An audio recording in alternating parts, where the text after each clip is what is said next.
अस्सलामुअलैकुम दोस्तों, कैसे हैं आप सब। मैं आज कोई आम व्लॉग नहीं बना रही। आज मैं अपना पहला दिन जो हम आए थे लिस्बन, उस दिन की क्लिप्स हैं ये शेयर कर रही हूँ। और इसके साथ साथ मैं आपको बताऊंगी कि हमारे साथ जो फ्रॉड्स और जो भी स्कैम्स हुए उन शुरू के दिनों में, वो सारे मैं आपके साथ शेयर करूँगी, ताकि आप लोग जो आ रहे हैं आप लोग को बिल्कुल भी कोई तकलीफ ना हो और आप इस तरह के स्कैम से बच सके। खैर, मैं आपको शुरू से शुरू करके बताऊंगी। जब हम पाकिस्तान से आ रहे थे तो हम लोगों ने जिन के थ्रू हम आ रहे थे, या जो आप ऐसे कह रहे हैं कि हमारी एक फैमिली फ्रेंड के थ्रू हम आ रहे थे, उन्होंने हमें वादे किए थे। वो खुद पुर्तगाल में थे और उन्होंने हमें वादे किए थे कि भाई पुर्तगाल आ जाओ, मैं तुम लोगों को अपार्टमेंट भी रेंट कर दूंगा, जॉब भी दिलवा दूंगा, कॉन्ट्रैक्ट्स भी दिलवा दूंगा और मैं तुम लोगों को सारे लीगलाइजेशंस मैं कर लूँगा तुम्हारे लिए। You just have to give me 2400 euro, बस सिर्फ इतने से पैसे। आप मुझे बताएं कि 2400 यूरो कम रकम है क्या? मतलब कम है? जी नहीं, बहुत ज़्यादा पैसे होते हैं। इवन ये यूरोप के भी बहुत ज़्यादा पैसे हैं, ठीक है। यहाँ पे पैसे कमाना इतना आसान नहीं है।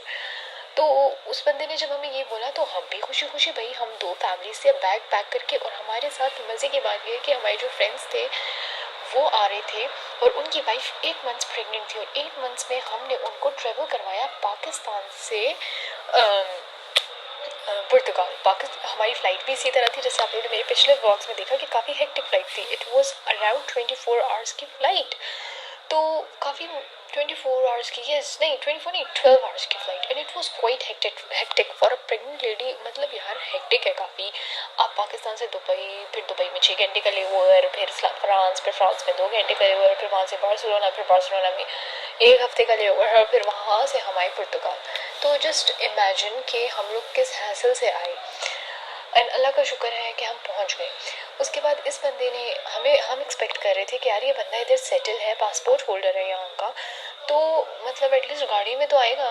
लेकिन चलिए, यहाँ के कुछ रूल्स अपने होते हैं कि चलो कुछ रूल्स कह लें, या कुछ यहाँ की ट्रांसपोर्टेशन इतनी ज़बरदस्त है कि हमने उसको बेनिफिट ऑफ द डाउट दे दिया कि चलो ठीक है यार, मेट्रो वेट्रो यूज़ करता होगा। खैर, जब मेट्रो वेट्रो भी हम यूज़ कर ली, उस बंदे ने हमें इतना ख्वार किया। एक तो जब हमें वो हॉस्टल लेके गया जिस जगह पे, फिर एक तो उसके पास घर, एक तो उसने हमें आखिरी मोमेंट पे कहा कि भाई मैं तो घर अपार्टमेंट अरेंज नहीं हो सका, तुम लोग खुद कर लो अपने लिए। हम लोगों ने जब अपने लिए खुद एक हॉस्टल अरेंज किया अल्लाह अल्लाह करके, तो यार वो शेयरिंग में हॉस्टल था और it was terrible. It was terrible. हम दो फैमिलीज एक ही रूम में थे एंड इट वाज टेरिबल।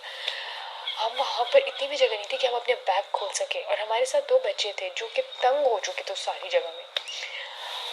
फिर ऐसा हुआ कि उसने जल्दी जल्दी हम पे हैबत डाल दी, शाबाश मुझे पैसे दे दो। हमें कुछ खाना पीने भी नहीं दिया। हम फ्लाई कर आए थे बार्सिलोना से। हमने सुबह का नाश्ता किया हुआ था। हम एयरपोर्ट पे पहले वेट कर रहे थे, फिर हम उसके बाद फ़्लाइट हमने 2 घंटे की ली। फिर हम इधर पहुंचे, हमें कुछ खाना पीना भी नहीं दे रहा था और हमें कहता मुझे पैसे दो कि मैंने तुम लोग का काम अभी के अभी शुरू करना है। मतलब दोपहर के 2-3 बज रहे थे, 3-4 बज रहे थे, और ये बंदा एक प्रेग्नेंट लेडी को कह रहा है कि भाई यूरोप में जो है ना ऐसे नहीं होता, खाना वाना भूल जाओ, यहाँ पर जो है ना आपको काम शुरू होना है आपका, अभी चलो मेरे साथ, अभी चलो। तो काफ़ी हम परेशान हो गए थे कि यार ये क्या कह रहा है ना, मतलब हम तो खैर जब हमने उसकी बातों को थोड़ा एनालाइज किया तो उसने हमें बोला कि पुर्तगाल तो बिल्कुल सेफ नहीं है और ऐसा है, और पुर्तगाल की सारी बुराइयां कर दी उसने हमें। और हम उसको शौक में देख रहे थे कि जब पुर्तगाल इतना बुरा है तो तुमने क्यों पासपोर्ट लिया हुआ है, और अगर तुमने लिया है तो हमें क्यों बुलाया है।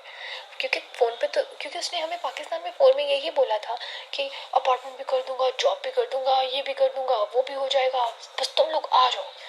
तो मतलब जिस तरह के वादे उसने हमारे साथ किए, इवन वो हमसे पाकिस्तान से पैसे मंगवा रहा था कि नहीं नहीं बस भेजो, पाकिस्तान से भेज दो, पैसे भेज दो, फिर मैं तो स्टार्ट करता हूँ। लेकिन आप लोगों को सिर्फ बताने के लिए, आप लोग जब तक यहाँ खुद नहीं होगे आपका कोई लीगल डॉक्यूमेंट कोई भी और बंदा नहीं बना सकता। तो आप लोगों का होना और आप लोगों की आइडेंटिटीज उस बंदे के पास होना बहुत ज़्यादा ज़रूरी होती है। मैं आप लोग को यही कह रही हूँ कि प्लीज़ फाइनली आप लोग यहाँ आते हैं तो अपना प्रोसेस खुद करें, ठीक है। किसी एजेंट के उसमें पढ़ने की ज़रूरत नहीं है। अपने अपार्टमेंट बुकिंग खुद ही करें, ठीक है। कॉन्ट्रैक्ट वाली बुकिंग्स करें। अगर आप वहाँ से कर रहे हैं तो कॉन्ट्रैक्ट के बगैर वाली मत करें।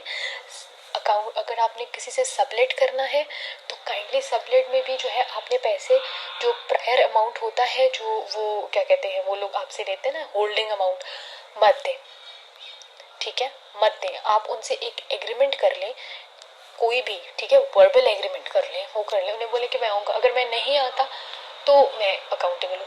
क्योंकि देखिए यहाँ पर ना लोग कर रहे हैं, मैं ये नहीं कह रही, दो तरह के लोग हैं यहाँ पर हर तरह के लोग हैं बल्कि, लेकिन जो ये काम हमने ये बंदों को भी देखा है कि वो आपसे पैसे ले लेते हैं, ठीक है, वहाँ से एक होल्डिंग अमाउंट, और फिर वो आपको नहीं देते और कहते हैं ना जगह है और ना होल्डिंग अमाउंट है, ठीक है। और हमने उन लोगों को भी देखा है जिसमें आपके कॉन्ट्रैक्ट होता नहीं है, और फिर क्या होता है कि वो आपको किसी भी टाइम घर से निकाल देते हैं।